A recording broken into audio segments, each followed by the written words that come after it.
दिन जो अभिषेक और गंधोदक की बात आती है महाराज जी, तो गंधोदक अभिषेक जब होता है तो अभिषेक जैसे ही होता है और गंधोदक लेना शुरू हो जाता है। ये प्रतिदिन अगर कोई जल्दी होती है बात तो बात अलग है, प्रतिदिन ऐसा होता है कि प्रभु बैठे रहते हैं, एक कलशे होती है और गंधोदक लेना शुरू हो जाता है, शांति धारा नहीं हो पाती है, तो क्या उचित है महाराज श्री? कुछ ऐसे भुखमंगे होते हैं जो सब्जी पूरी नहीं छोड़ पाते, उसके पहले ही खाना शुरू कर देते हैं। रोटी पूरी नहीं सेक पाती और खाना शुरू हो जाता है, तो उनको खा तो लेंगे वो, लेकिन बाद में पेट में दर्द हो जाएगा, बीमारी हो जाएगी, क्योंकि उन्होंने अध कच्चा खाया हुआ है। और कई लोग कहते हैं कि गर्म चीज़ खा लेते, इतने जल्दी खाते हैं कि फिर मुंह जल जाता है, फिर कुछ वो खाने लायक भी नहीं रहते।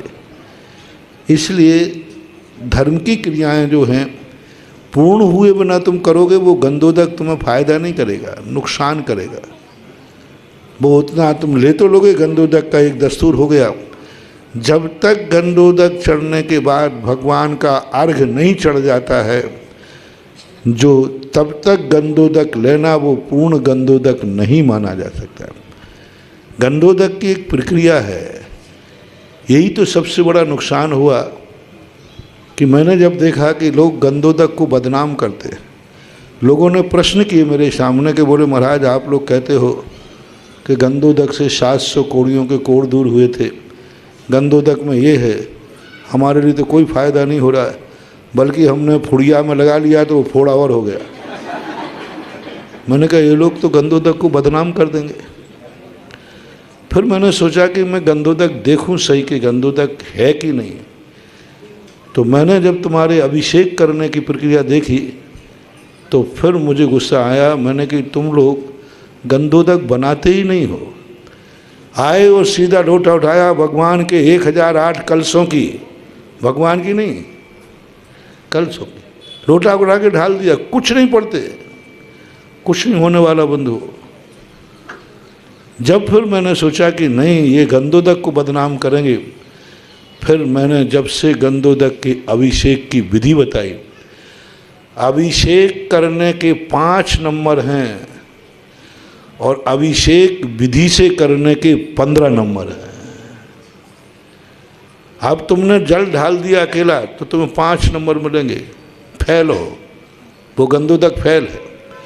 और विधि पूर्वक यदि गंधोदक किया और गंधोदक नहीं भी ले पाए तो भी तुम्हें 15 नंबर मिलेंगे बिना गंधोदक लिए। रिपीट करता हूँ, समझना। एक व्यक्ति ने गंधोदक अभिषेक किया और गंधोदक लगा लिया, उसको 5 नंबर मिलेंगे, विधि कुछ नहीं थी, उठाया लोटा ढाल दिया। एक व्यक्ति ने पूरी विधि की, पूरी विधि के, लेकिन अंत में गंधोदक नहीं ले पाया या मिल नहीं पाया, उसको 15 नंबर मिलेंगे। तो गंधोदक लेने वाले जो आकुलता कर रहे हैं उनको कुछ नहीं होने वाला। पूरा गंधोदक की विधि पूरी होने के बाद जब अंत में जो अर्घ चढ़ाया जाता है भगवान के उपकार का, सबसे ज़्यादा शक्ति कब आती है गंधोदक में?